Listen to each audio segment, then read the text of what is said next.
Hallelujah, प्रभु की महिमा हो।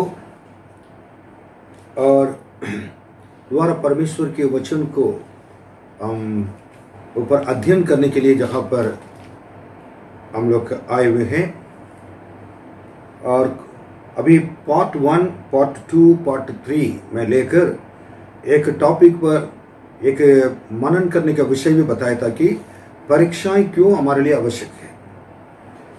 पार्ट 1 में बनेगा परमेश्वर के सामर्थ को जानने के लिए, और परमेश्वर से प्रेम करते हैं नहीं करते हैं उसको जानने के लिए परमेश्वर हमें इसी प्रकार कष्ट देते हैं, और परमेश्वर के मार्ग में चलते हैं या ना चलते हैं परमेश्वर देखना चाहते हैं। इसलिए हमें इसी प्रकार कभी कभी एक कष्टों के बीच में लेकर चलते हैं, और उसके बाद हमें बिल्कुल परमेश्वर के सामने में कुछ भी नहीं हूँ ये कहने के लिए परमेश्वर हम अपने आप को कितना नम्र दीन किया है वो देखने के लिए चाहते हैं।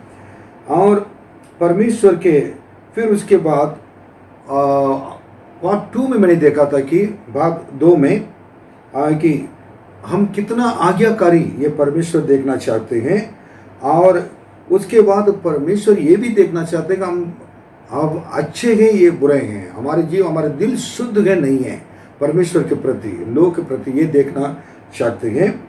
और हमारे विश्वास की एक परीक्षा है, और हम सचमुच में प्रभु पर विश्वास करते हैं या हम अपने भलाई के लिए और सचमुच में प्रभु के महिमा के लिए विश्वास करते हैं या नहीं है, प्रभु देखना चाहते हैं। आज भाग 3 में हम देखना चाहते हैं कि कुछ बातों को और भी बताकर मैं खत्म करूंगा। आप मेरे साथ निकालिए कि भजन संगीता 105:19 पढ़िए।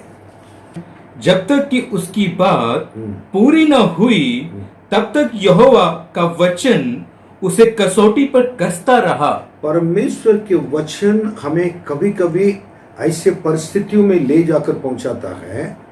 उसका कारण जब तक परमेश्वर के वचन बातें हमारे जीवन में और परमेश्वर की इच्छा पूरी नहीं होती है। परमेश्वर की इच्छा हमारे जीवन में पूरी होने के लिए परमेश्वर अपने वचन के द्वारा ही क्या करते हैं, हमें दुख, मुसीबत, परेशानियों, समस्या में और डालकर सिखाते हैं। इसमें देखिएगा, जब तक कि उसकी बात पूरी ना हुई तब तक यहोवा का वचन उससे कसौटी पर कसता रहा। आप कभी कभी हमारे लिए परेशानी जो होती है हम उसको देखकर घबरा जाते हैं, लेकिन ये नहीं कि हम ये नहीं सोच पाते कि हमारे जीवन में परमेश्वर क्या चाहते, क्यों हो रही है। दुनिया में एक परमेश्वर को नहीं जानता है एक व्यक्ति है, एक व्यक्ति प्रभु को जानकर प्रभु का एक प्रभु के बेटा है और बेटी है, दोनों को एक ही परेशानियां आ रही हैं। लेकिन इस परेशानी में सबसे बड़ी बात है कि दुनिया के लोग के लिए जो इंसान प्रभु को नहीं जानता है उसका मतलब भी नहीं है, उसको मालूम भी नहीं है क्या होगा क्या नहीं होगा। वो उसके लिए पीड़ा भी बन सकती है।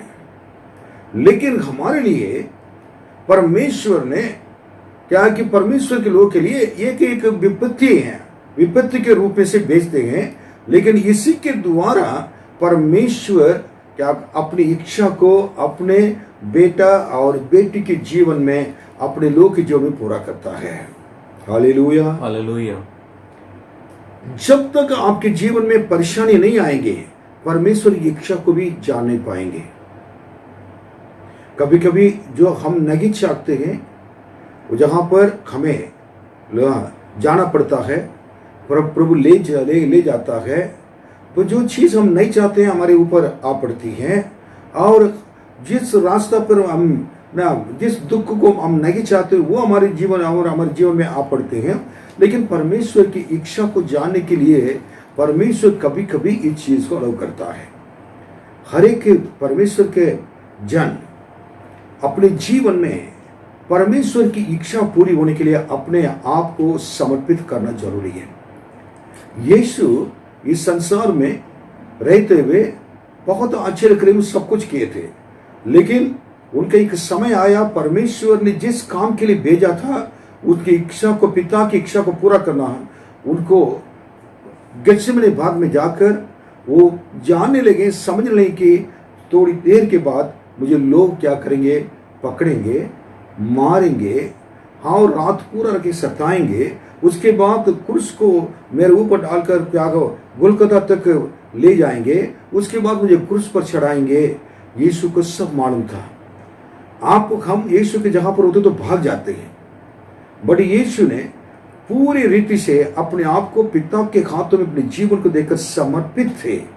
इसलिए उन्होंने एक ही वर्ड बोला, ये तो मैं नहीं चाहता हूं, मेरे अगर दिमाग के अनुसार अगर कहना हो, लेकिन मेरी इच्छा नहीं है पिता, मेरी जीवन आपके हाथों में समर्पित है, इसलिए आपकी इच्छा पूरी हो जाए।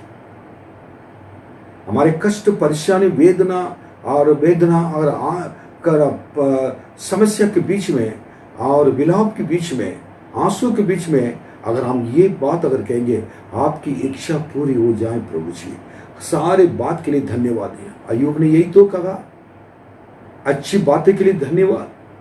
मेरे जीवन में बच्चे चले गए थे, मेरा घर चला गया था, और खेती बाड़ी चली गई थी, सारे आशीषें चली गई थी, मेरे शरीर भी मेरे विरोध दुश्मन बन गया था, घाव, लेकिन मेरी इच्छा नहीं है ना, आपकी इच्छा पूरी हो जाए। इस सारे दुख के लिए, कष्ट के लिए मैं आपको धन्यवाद देता हूं।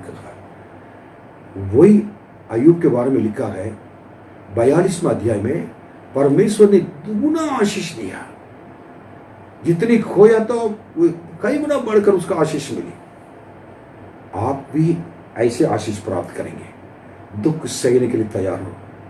इस कोरोना वायरस बीमारी को देखकर डरना नहीं है। हम परमेश्वर के लोग हैं, सबसे छुड़ाने वाला प्रभु हमारे साथ है, और वो हमारे भय को दूर करता है। वो अपने हाथों के अंदर में जो अपने पंखे के और के नीचे रखकर हमें छिपा कर रखा है। वो कभी आपको नहीं छोड़ेगा, कभी नहीं भूलेगा। सारी समस्या के लिए धन्यवाद है। प्रभु आपके संग रहकर मदद करेगा। इस समय तो प्रभु देखना चाहते क्या, प्रभु की इच्छा को पूरी होने के लिए आप क्या अपने आप को समर्पित करते नहीं करते देखने के लिए। फिर उसके बाद पढ़ेंगे भजन संहिता 119-71 पढ़ेंगे। मुझे जो दुख हुआ वह मेरे लिए भला ही हुआ है, जिससे मैं तेरी विधियों को सीख सकूं। भजनकार कहता है, जो भजन संहिता 119 जो लिखा है, परमेश्वर के दास वो कह रहा है कि मुझे जो दुख हुआ वो मेरे लिए भला ही हुआ है। आप कह पाएंगे ये बात? दुख को देखकर ऐसे कहते हैं, चिल्लाते हैं हम लोग। मेरे माँ हैं, मेरे मम्मी कहती थी हमेशा, जब मंदिर में जाती थी और मैं भी उनके साथ जाता था, तब वो बहुत कष्टों में, परेशानी में, वेदना में तो आंसू बहाती थी। परिवार में ऐसे कष्ट था, वो आकर कहते थे भगवान के सामने, तुमको कान है, तुम्हारा आंख है, तुम्हें क्या, तुम बहरा हो गया क्या? मेरे अब आवाज़ को क्यों नहीं सुनते हो? क्योंकि मैं इतना दुख में हूँ, कष्ट में कहकर रोती थी। मैं उसको देखता रहा, छोटा था। माँ ना रोज मंदिर में जाकर रोती है, फिर आकर रोती रहती थी, फिर जाकर रोती ना करती थी। मैंने एक दिन बोला, भगवान के क्यों डांट रहे हैं? उसका क्या कसूर है? आप उसने क्या किया? आप उनको जाकर आंख है, कान है, ये मुंह है, ये क्यों बोलते हैं मम्मी? हाँ, मैं ऐसे कहने से भी ना वो सुने, मेरे कष्ट इतना ज्यादा है ना। लेकिन परमेश्वर के लोग ऐसा नहीं है। जो प्रभु पर विश्वास करते वो कहते हैं, मेरे लिए जो दुख हुआ है प्रभु के बिना आ नहीं सकता है। प्रभु जानता है कि मेरे जीवन में दुख आ रहा, तो उनको मालूम है, और वो क्या करता है, अनुमति देता है, और वो मेरे लिए भलाई के लिए होगा। इसलिए रोमियो 8:28 में लिखा हुआ है, जो प्रभु से प्रेम करते हैं उनके लिए उन्हें सब चीज मिलकर बुराई भलाई सारी चीजें मिलकर भलाई के लिए उत्पन्न होता है।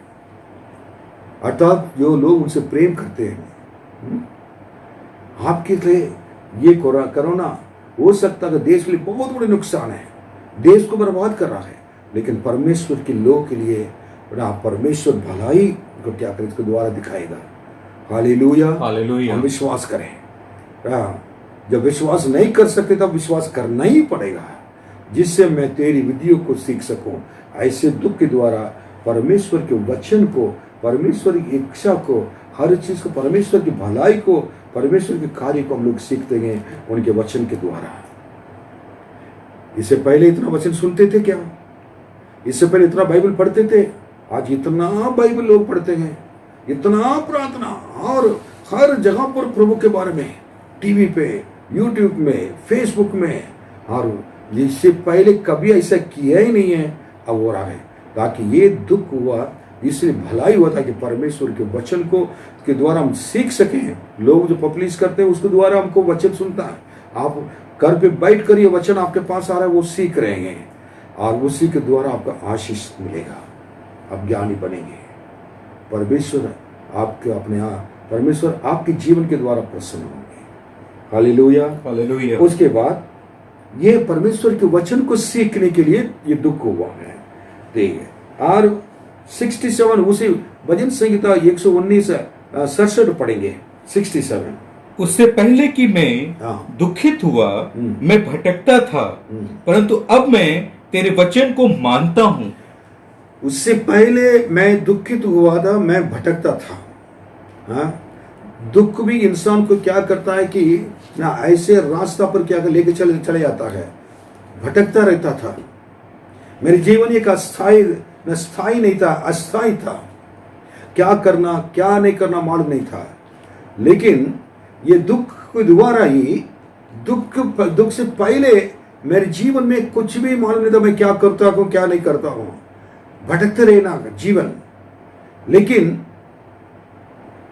जब दुख हुआ और जब मेरे जीवन में कष्ट आ गया, परेशानी आ गया, अब मैं तेरे वचन को मानता हूं। इसके द्वारा बहुत खूबसूरत बातें परमेश्वर के वचन को जान लिया गया। इसलिए मतलब कौन मानता है? जो उसको जानता है, समझता है, वही मान सकता है। अब आपको परमेश्वर के वचन को जान लिया गया। इस कोरोना समय पूरा होगा, उसके बाद आप वचन को सुनकर इतना परमेश्वर वचन को मानकर आपकी जीवन, आत्मिक जीवन ऐसा बदल जाएगा, और पहले कभी ऐसा नहीं रखा होगा। मेरे प्रियो, मैं आपको आपके जीवन के लिए धन्यवाद देता हूं। आप लोग घर पे बैठकर वचन सुनते हैं, और कोई नहीं सुन रहा हो, जो हर दिन जो डिवोशन बाइबल अध्ययन आ रहा है, और रविवार के दिन मीटिंग चल रही है, सारी चीज को अगर नहीं सुन रहे हो, मैं कुछ नहीं कह पाऊंगा, मेरे लिए दुख तो होगा। क्योंकि आपके लिए फ्री में मिल रहा हर चीज सीखने के लिए, आप आशीष पाने के लिए परमेश्वर के वचन आपके पास आता है। उसको अगर पढ़कर उसको स्वीकार नहीं कर पाते हैं, ग्रहण नहीं कर पाते, तो हो सकता आपके जीवन में जो आने वाले आशीष वचन के द्वारा वो दूसरे के पास चला जाएगा। तो I want to tell you God's blessing and God's word should not be bypassed in your life. It should not be bypassed. It should come to you only, and it should not go to others.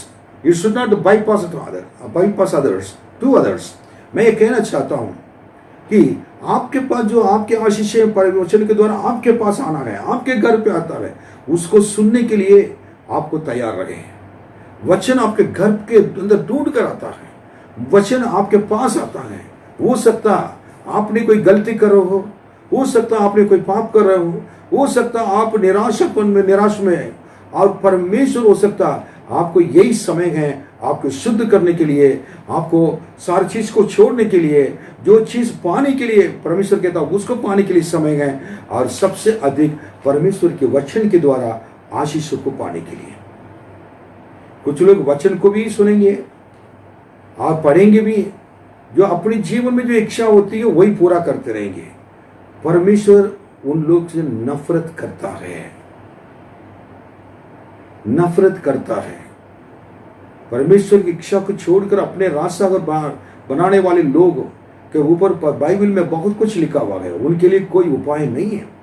बार बार डांट खाने के बाद भी अपने जीवन में अपने दिल को कठोर करता है। अचानक उसके साथ कुछ भी हो सकता है, अचानक उसके ऊपर विपत्तियां आ पड़ेंगे, उनको बचाने वाला कोई भी नहीं रहेगा और आखिरी में उसका अंत दूसरा है। बाइबल में लिखा है इंसान के अपनी नजरों में दृष्टि में दिखाई देने वाले मार्ग के उनके नजरों में तो ठीक दिखाई देता है कि लेकिन उसका अंत क्या है कि अपने मर्जी के अनुसार चलने की वजह से मृत्यु को उनको सामना करना पड़ेगा। मेरे प्रियो, प्रभु आपके जीवन को बचाना चाहते हैं, प्रभु आपको अपने पास रखना चाहते हैं। आप प्रभु के बेटा हो, बेटी हो, आपके जीवन में वो चाहते हैं आपके प्रभु की इच्छा पूरी हो जाए। अपने विचार लेकर, अपने कोई चीज कहकर आगे अगर चलेंगे को परमेश्वर भी आपके साथ नहीं रहेंगे, पाप साथ रहना छोड़ देंगे। बाइबल में कई उदाहरण हैं। तो इसलिए हमको जहां पर क्या सीखते हैं, अब परमेश्वर के मार्ग को क्या करना है कि मार्ग पे चलना है। सावधानी से चलने के लिए दुख बहुत आवश्यक है, क्योंकि मैं भटकता रहा। आज कई जवान बच्चे, जवान लोग, कोई रास्ता नहीं है, कुछ नहीं है, कल इधर जाए, कल परसों उधर जाए, परसों इधर जाए, अपने रास्ते में भटकते रहते हैं। लेकिन जब दुख आता है, परमेश्वर इसलिए उनको सही मार्ग में लाने के लिए दुख, मुसीबत, कष्ट, परेशानी में डालते हैं। इसलिए उससे पहले कि मैं दुखित हुआ, मैं भटकता था, अब ये दुख के द्वारा मैं तेरे वचन को मानता हूं। Hallelujah, hallelujah. बहुत एक आशीष की बात है। मैं भी अपने जीवन में भटकता रहता था, लेकिन प्रभु जब तुरंत क्या बताता है ये गलत है, उसके बाद मैं तुरंत उसके लिए रिस्पॉन्ड कर लेता हूं। आज मैंने इसे किया था, आज परमेश्वर के वचन मेरे जीवन बन गया है। आज परमेश्वर प्रभु कहते, जो तुझे छूता है, मेरे आंखों की पुतली को छूता है, तुम्हारे बारे में कुछ विरोध कहता है, मैं उसको कभी नहीं छोड़ूंगा। कारण क्या है कि परमेश्वर मुझसे प्रेम करते हैं, मैं परमेश्वर से प्रेम करता हूं। दैट इज सत्य, क्योंकि उनके वचन को मानता हूं। Hallelujah, hallelujah. आप देखिए दूसरा हम पढ़ेंगे, उसके बाद पढ़ेंगे कि यूहन्ना 15 और 2 पढ़े, 15वां अध्याय 2 वचन पढ़ेंगे। जो डाली मुझ में है और नहीं फलती, उसे वह काट डालता है, और जो फलती है उसे वह छांटता है ताकि और फले। जो डाली मुझ में है और नहीं फलती, उससे वो क्या करता है? काट डालता है। काटना मतलब क्या है? मैं आज पढ़ रहा था, एक कुछ देर के पहले न्यूज आई तमिलनाडु से, थोड़ा ध्यान से आप सुनिए। क्या न्यूज था कि जो मधुशाला शराब की दुकान को उन्होंने शराब की दुकान को खोल दिया था, और इतने दिन के अंदर 4-5 दिन के अंदर कई मर्डर्स हो गए। मेरा मोबाइल में है, एक पिता ने, एक बाप ने कि अपने बच्चों को मार डाला, बच्चे ने बाप को मार डाला, बहन ने भाई ने बहन को मार डाला, और माँ को मार डाला, और शराब पीकर घर पे आता, पैसा नहीं देता है, सारे पैसे को उधर खर्च कर देता है, और माँ पत्नी अपने बच्चे 3 बच्चों के साथ आत्महत्या कर लिया, और कई चीजें लगातार मौत मौत मौत मौत मौत। ये शराब की दुकान खोलने की वजह से कितने बड़े नुकसान हैं, ये मैं देख रहा था। मौत के अलावा कुछ नहीं। कोरोना बीमारी से भी एक बहुत भयानक है, और ये बहुत दुख की बात है। काटना, पीटना, मार डालना, और पेट पे अगर हम एक चीज में, जो डाली मुझ में गए, पेड़ में एक होता है कि एक डाली होती है, और वो नहीं फलती तो उसे काट डालता है मालिक। क्यों काट डालता है? उसका कारण नहीं फलती है। और काट डालना मतलब एक इसमें से निकाल कर फेंकना है। पेड़ से अलग करना है। इतने साल तक उस पेड़ में रहा, अब अलग हुआ। It is very dangerous thing, you should know that. ये अलग होना मतलब क्या है? वो काट डालने के बाद वो जाकर लकड़ी बन जाएगी, उसका जीवन नहीं रहेगा, मर जाएगा। और जो फलती है उससे वो छांटता है ताकि और फले। और एक बात देखा, काट डालता है तो एकदम अलग करना है ना, छांटता है। छांटता का अर्थ यही है कि, और वो भी काटने के बराबर है। लेकिन इस चीज को क्या है कि मालिक देखता है कि, और वो जो पहले मैंने काटा था वो तो अलग कर दिया, इसके वजह से दुख है। लेकिन उससे ज्यादा दुख तो इस छांटने से भी होता है। और इसको अलग करें, इसको अलग करें, इसको अलग करें। जो हमारे जीवन में ना जरूरत नहीं है, और जो चीज परमेश्वर पसंद नहीं करते हैं, अगर हमें एक फलवंत दाखलता के समान हमें क्या करना ना, अगर हमारे बढ़ाना हो, हमें आशीषित करना हो, जो चीज जरूरत नहीं हमारे जीवन में, परमेश्वर उसको छांट दें और काट भी डालते हैं। छांटते हैं और काट डालते हैं। कुछ चीज को काट डालते हैं। कुछ चीजों में क्या करते हैं कि हमारे जीवन में परमेश्वर दुख देते हैं। छांटना मतलब दुख देते हैं, ताकि इसी के द्वारा और क्या है, हम फलवंत ना देना और फल देने के जीवन हमें और फलवंत दाखलता बने। आपके जीवन क्या है कि जीवन में और अधिक आप फल दे और परमेश्वर के महिमा के लिए और जिए। आपके जीवन में लोग आपको देखकर क्या करेंगे, इस पेड़ से अभी देखिए मैं कितना आशीष है, कितने फल मिल रहा है। आपने इस चीज को थोड़ा ध्यान से समझना बहुत जरूरी है कि हम कितने बड़ी चीजें हम लोग गलतियां करते हैं, वो हमारे जीवन में हमारे आत्मिक जीवन में बढ़ने के लिए रुकावट बनकर रहता है। वो चीज को हम क्या नहीं कर पाते कि छोड़ते नहीं है, उसको छांटना जरूरी है। कभी कभी प्रभु खुद करते हैं बात को हमारे जीवन में आकर, वचन के द्वारा हमें छांटते हैं। अगर गुस्सा है, नफरत है, घमंड है, बुराई है, हर चीज हमारे जीवन में जाता है, परमेश्वर जो पसंद नहीं करते, हमारा आत्मिक जीवन बढ़ने का क्या, आत्मिक का पेड़ बढ़ने का जो रुकावट रहता बनकर रहता है, उसको छांट देते हैं। जो पाप है उसको काट कर फेंक देते हैं। जो ये सारी रुकावट की चीजों को क्या करते हैं, दूर करते हैं, छाटते हैं, ताकि हम और भी क्या करते हैं ना, फलवंत दाखलता के समान हम बन सके और फल देने वाला पेड़ बन सके। प्रभु चाहते हैं कि आपके जीवन में कष्ट आए, परेशानियां आए और दुख को दिया, निराश मत होना है। इसी के द्वारा आपका आशीष मिलेगी, आप वो दूसरे के लिए भी आशीष का कारण बनेंगे। आपको देखकर कई लोग प्रभु के पास आएंगे, आपके आत्मिक जीवन के फलों को देखकर कई लोग आपके पास आएंगे। Hallelujah, hallelujah. देन मलाकी 3:3 पढ़ेंगे। उसमें वह रुपए का ताने वाला और शुद्ध करने वाला बनेगा और लेवियों को शुद्ध करेगा और उनको सोने के रुपए के समान निर्मल करेगा, तब वे यहोवा की भेंट धर्म से चढ़ाएंगे। दोबारा सोचन को पढ़िए। वह रुपए का ताने वाला और शुद्ध करने वाला बनेगा और लेवियों को शुद्ध करेगा और उनको सोने रुपए के समान निर्मल करेगा, तब वे यहोवा की भेंट धर्म से चढ़ाएंगे। इसका अर्थ यही है, शुद्ध करने वाला बनेगा और उसके बाद लेवियों को शुद्ध करेगा, उसके बाद उनको सोने के रूप के नाई निर्मल करेगा और उसके बाद वो धर्मी बनेंगे। इसका अर्थ यही है कि लेवी को सेवा करने के लिए परमेश्वर ने बुलाया। उस लेवियों को परमेश्वर क्या करते कि शुद्ध करते थे। उनकी पवित्रता बहुत इंपॉर्टेंट था। हम अगर प्रभु के लिए कुछ करना चाहते हैं, अगर प्रभु के लिए सच्चे आराधना करना चाहते हैं और प्रभु के लिए जीने के लिए चाहते हैं, हमारे लिए सबसे बड़ी उत्तम चीज हमको याद रखना कि हमें शुद्धता, पवित्रता बहुत क्या है कि जरूरी है।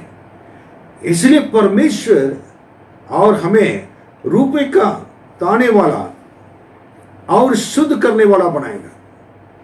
लेवियों को शुद्ध करेगा। लेवी परमेश्वर की सेवा करने वाले एक सोने को और आग में डालकर तापते हैं। उसके बाद क्या है, वो तापने के बाद वो क्या होता है कि एक शुद्ध एक सोना बन जाता है, फाइन गोल्ड बन जाता है। वैसे ही चमकने वाले एक ना तारे के समान एक पवित्र जीवन ना बिताने वाले और एक सेवक और सेविका को परमेश्वर बनाएगा। क्या आप प्रभु के लिए सेवा करने के लिए चाहते हैं, प्रभु के लिए जीना चाहते हैं? और ऐसे अगर सचमुच प्रभु के लिए सेवा करने के लिए चाहेंगे तो प्रभु के हाथों में अपने आप को समर्पित करें। दुख आवश्यक है, दुख के द्वारा, दुख के आग के द्वारा होकर चलना पड़ेगा और कष्टों के आग के द्वारा होकर चलना पड़ेगा। तब वो आपको शुद्ध कराकर उसके बाद प्रभु अपने हाथों में लेकर इस्तेमाल करेंगे। मैं सेवा को पसंद ही नहीं करता था, सेवा करने के लिए नहीं चाहता, लेकिन आज मैं प्रभु को धन्यवाद देता हूँ। मैं एक सेवक कहने के लिए लायक तो नहीं हूँ, बट इस सेवा को प्रभु ने मेरे ऊपर विश्वास कर कर अपने हाथों में दिया है और इसके लिए मैं योग्य नहीं हूँ, लेकिन इस महान सेवकाई को मेरे हाथों में देने की वजह से भय से, डर से मेरे परमेश्वर के सामने मैं हमेशा क्या करना कि ना भय से, डर से चलकर इस सेवा को शुद्धता के साथ, पवित्रता के साथ इसको पूरा करना है। इसके लिए मैं प्रयत्न कर रहा हूँ, मेरा परमेश्वर मुझे मदद करेंगे। इसी प्रकार आपको भी परमेश्वर वो सेवा करने के लिए और आपको क्या करेंगे, इस परेशानियों, कष्ट, मुसीबतों के द्वारा जाने के लिए अनुमति देकर और जाने देंगे और आप उसको होकर पार करके चलने के बाद और एक दिन आप शुद्ध होकर, पवित्र होकर परमेश्वर की सेवा करने के लिए तैयार हो जाएंगे। Hallelujah, hallelujah. और आखिर में जस्ट 2 बातें मैं कहूंगा और अय्यूब की किताब 23:10 पढ़ेंगे। परंतु वह जानता है कि मैं कैसी चाल चलता हूँ, और जब वह मुझे तालेगा तब मैं सोने के समान निकलूंगा। अय्यूब की देखिए कष्ट, अगर दुख उठाए हुए एक मनुष्य के बारे में जानना हो, अय्यूब के बारे में, अय्यूब के अलावा कोई बेस्ट एग्जाम्पल नहीं मिल सकता है। वही कह रहा है, इतने दुख उठाए, इतना सो, अय्यूब की तरह कष्ट उठाना आप हम नहीं कर पाएंगे। लेकिन अगर अय्यूब ने उठाया हो, हम अय्यूब से भी बढ़कर प्रभु के लिए अपने प्राण भी दे सकते हैं, ये भी बात है। परंतु वो कह रहा है कि इतना दुख उठाने में कह रहा, परंतु वो जानता है कि मैं कैसे चाल चलाऊं इस दुख के बीच में, परेशानी के बीच में, कोरोना बीमारी इसके बीच में, या कई सारी चीज बंद, लॉकडाउन के बीच में जो कंप्लीटली बंद हो गया है, मैं घर के अंदर रहना पड़ता है। आप कह पाएंगे मेरे लिए मुश्किल तो गए, कष्ट गए और कष्टों के बीच में गुजर के चलना पड़ता है, आंसू के बीच में चलना पड़ता है, नौकरी नहीं है, पैसा नहीं है, लेकिन आप कह सकते हैं कि ना, परंतु ना वो जानता है, मेरे प्रभु जानता है कि मैं कैसे चाल चलता हूँ मेरे जीवन में इतने कष्टों के बीच में। और जब वो इस कष्टों के द्वारा ना मुझे तालेगा, मतलब आग में एक सोने के डालने के बाद कितना तो उसको तापना पड़ता है, वो वैसे कह रहा है ये बात को। और जब वो मुझे तालेगा तब मैं सोने के समान निकलूंगा। जब आग में एक सोने के डालकर और इसमें डालने के बाद उसको वो कह रहे कि वो मुझे तालेगा मतलब क्या है, दाल में जाकर बिल्कुल गर्म कर कर उसको इतने अशुद्धता के सब निकल जाता है, तब मैं सोने के समान निकलूंगा, सारे गंदगी निकल जाता है। और यीशु हमें इस कष्टों के द्वारा जाने के लिए अनुमति देने कारण मुझे शुद्ध सोना बनाने के लिए, ताकि एक पवित्र, एक चमकता, एक आदर सम्मान एक व्यक्ति बनने के लिए। ये इस लॉकडाउन के बारे में चिंता न करना है। प्रभु जल्दी से जल्दी सारे रास्ते खोलने जा रहे हैं, मुझे मालूम है ज़्यादा दिन तक अब रुकने वाला नहीं है। लोग कहते हैं दिसंबर तक जाएगा, लोग कहते हैं इतना जाएगा ना, बट मेरे विश्वास है परमेश्वर क्या महान है, वो जल्दी से जल्दी लॉकडाउन को तोड़कर हमारे देश को इस बीमारी से आज़ाद करेगा। हम सब लोग जो कष्ट उठाए लोग हैं, विश्वासी लोग हैं, और सोने के समान हम निकलेंगे।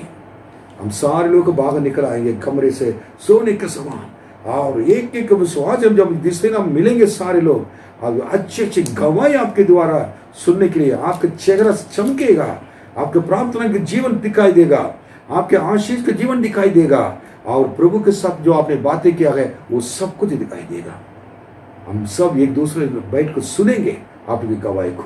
Hallelujah, hallelujah, hallelujah, hallelujah. इसलिए आपको एक कीमती चीज बनाने के लिए प्रभु ये दुख आवश्यक है, ये परीक्षाएं जरूरी है। आखिरी में प्रकाशित वाक्य पहला अध्याय 9 और 10वां वचन पढ़े। मैं यूहन्ना जो तुम्हारा भाई और यीशु के क्लेश और राज और धीरज में तुम्हारा सहभागी हूँ, परमेश्वर के वचन और यीशु की गवाही के कारण पतमुस नामक टापू में था। मैं प्रभु के दिन आत्मा में आ गया और अपने पीछे तुरही का सा बड़ा शब्द यह कहते सुना। अब देखिए, इसको मैं पूरा बता दूंगा। यीशु मसीह का चेला 12 चेले थे, जिसने यीशु मसीह को एक ने पकड़वाया था, वो मर गया था, और 11 चेले थे, उसमें आखिरी यूहन्ना था। यीशु से बहुत प्यार करने वाला एक चेला था, यीशु भी उससे बहुत प्यार करते थे। आखिर में उनको यीशु मसीह के चेले के क्या कि मृत्यु को देखेंगे तो अलग अलग रीति से उनको हुआ है। कुछ लोग कत्ल किए गए थे, कुछ लोग क्या करते नेचुरल डेथ अगर कहेंगे, ये वास्तविक इसमें जाकर अगर कष्ट उठाकर मरना हो। और यूहन्ना को बतमुस टापू में उन्होंने क्या कर दिया, दूर जगह पर ले जाकर समुद्र के बीच में टापू में क्या कर डाल दिया, एक गुफा के अंदर बंद करा दिया, काला पानी जगह कहते हैं।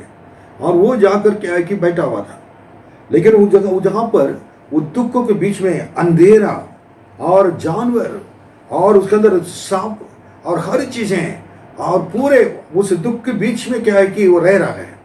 अगर एक सांप भी काट दिया तो मर जाता है, लेकिन परमेश्वर ने जगह पर उसको बचा कर रखा। वो दुख के बीच में, कष्टों के बीच में परमेश्वर ने कोई भी जानवर को, किसी भी चीज को उनके ऊपर आने नहीं दिया है। परमेश्वर दुख, मुसीबत, कष्टों के बीच में भी परमेश्वर बचा कर रखते हैं। जगह पर खास बात वो कह रहा है कि मैं आपके सहकर्मी हूं। परमेश्वर एक दर्शन दिया, एक प्रकाशन दिया। परमेश्वर ने कहा था कि आप क्या करो, ये लिखो जो मैं कह रहा हूं। जन परमेश्वर ने क्या था कि उनको प्रकाशन देने लगे। तब बुक ऑफ रेवलेशन, प्रकाशित वाक्य पूरे उन्होंने बतमुस टापू से लिख रहा था। इसके सबसे बड़ी बात है क्या कि जो होने वाली और जो परलोक और रहस्य और स्वर्ग के भेदों को क्या ना परमेश्वर यूहन्ना को बताया। कहाँ?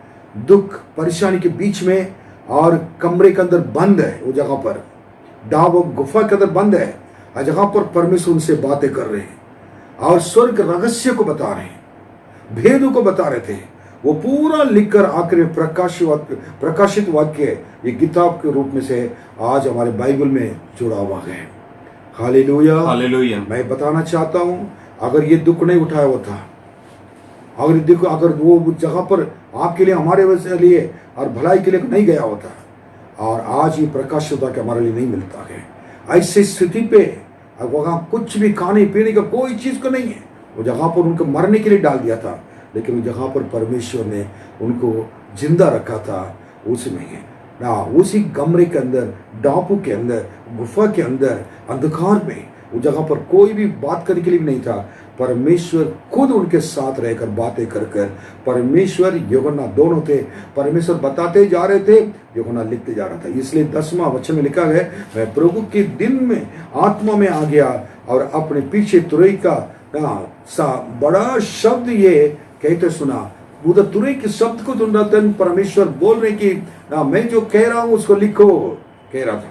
आज आपके मेरे सामने तुरक ये प्रकाशित वाक्य मिलने के एक ही कारण है, उन्होंने दुख मुसीबत उठाया।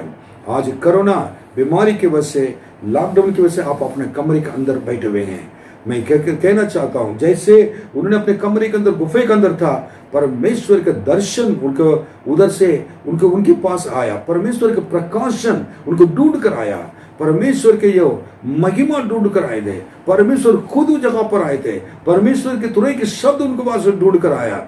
वैसे ही आप सारे लोग अपने घर के अंदर बैठे हुए हैं, कहीं भाग नहीं जा रहे हैं। मैं कहना चाहता हूं कि परमेश्वर का तुरई के शब्द आपको सुनाई देगा, परमेश्वर खुद आपके घर के अंदर आएंगे, परमेश्वर खुद आपके कमरे के अंदर आएंगे, प्रभु खुद आपके पास आएंगे।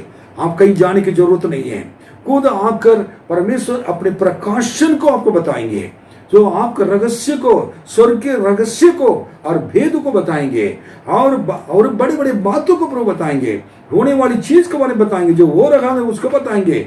और आगे आप, ताकि इस रहस्य को जानकर जब लॉकडाउन से बाहर आएंगे, कमरे से बाहर आएंगे, इस प्रकाशन, ये प्रकाशन जो आपने दिया है, उस गवाही के द्वारा कई लोग प्रभु के पास आएंगे, ये मैं अच्छी तरह जानता हूं। इसलिए ये आपके आत्मिक उन्नति के लिए, परमेश्वर के दर्शन के लिए और हर चीज के लिए परमेश्वर ने आपको ये दिया है। ये इसलिए कमरे के अंदर रहना, घर के अंदर रहना, एक परमेश्वर का बहुत बड़ा प्रकाशन आने के लिए। मैं अपने कमरे के अंदर रह रहा हूं, मैं परमेश्वर को प्रतिदिन देख रहा हूं, प्रतिदिन परमेश्वर के वचन को देखता हूं, प्रतिदिन नई नई बातों को परमेश्वर बताते हैं, और प्रभु भी आपके लिए मदद करेंगे स्वर्ग के रहस्य को। और यही समय है और देखने के लिए, परमेश्वर से बातें करने के लिए, परमेश्वर के महिमा को देखने के लिए। प्रभु, ये मैं इसलिए ये परीक्षा क्यों आवश्यक है ना, इसलिए मैंने ये सारी चीज़ें आप बताया। इसको आप जब सुनेंगे, इसको लिख के रहिए, लिख कर रख कर दोबारा इसको बार अध्ययन कीजिए, इसको बार बार सुनिए। और प्रभु के वचन है, ये मेरा वचन नहीं है। प्रभु आपको सबको आशीष दे। आइए हम प्रार्थना करेंगे। महान प्रभु, आपके बच्चों को आपके हाथों में सौंपते हैं। यह वचन आपका है, पास्टर चार्ल्स का नहीं है। प्रभु, ये दुख, मुसीबत, कष्ट किस लिए दिया गया है? प्रभु, आखिर में देखे तो परलोक स्वर्ग के भेदों को जानने के लिए आप यमुना के पास आए। जब बतमू टॉप में था, एकांत जगह पर था, आज लोग आपके कमरे, अपने घर के कमरे के अंदर बैठे हुए हैं। आप उनके घर के अंदर जाइए राजा, उनके कमरे के अंदर जाइए, उनके जीवन के अंदर जाइए, आप दर्शन दीजिए राजा, उन सपने के द्वारा, दर्शन के द्वारा बातें करिए, परमेश्वर की महिमा प्रकट हो जाए, नई नई बातें बताइए, ताकि प्रभु परमेश्वर के दिन में आत्मा में आकर परमेश्वर के दर्शन को पा सके।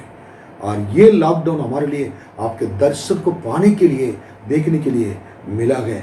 इसके लिए हम धन्य हैं और आपको धन्यवाद देते हैं। इस वचन के द्वारा लोगों से बातें करें, और अपने सारे प्रभु जी बच्चों को, जितने हमारे सेवक लोग हैं, जितने परमेश्वर के प्रभु जी जन हैं, विश्वासी लोग हैं, सबके ऊपर आपकी दया की हाथ रखें। मैं आपसे विनती करता हूं कि आपके बच्चों को प्रभु जी, आपके अलावा कोई सहारा नहीं है। आप अपने स्वर्ग खोलकर, जैसे आपने स्वर्ग के दर्शन दिखाया और प्रकाशन दिखाया यमुना को, इसलिए स्वर्ग के प्रभु द्वार खोलकर अपरंपार आशीष बरसा दीजिए, ताकि आपके बच्चे के जीवन में बड़े बड़े कार्य हो सके। आदर महिमा सब कुछ आपके देते हैं। धन्यवाद, यीशु के नाम में मांगते हैं, आमीन। प्रभु आपको आशीष दे।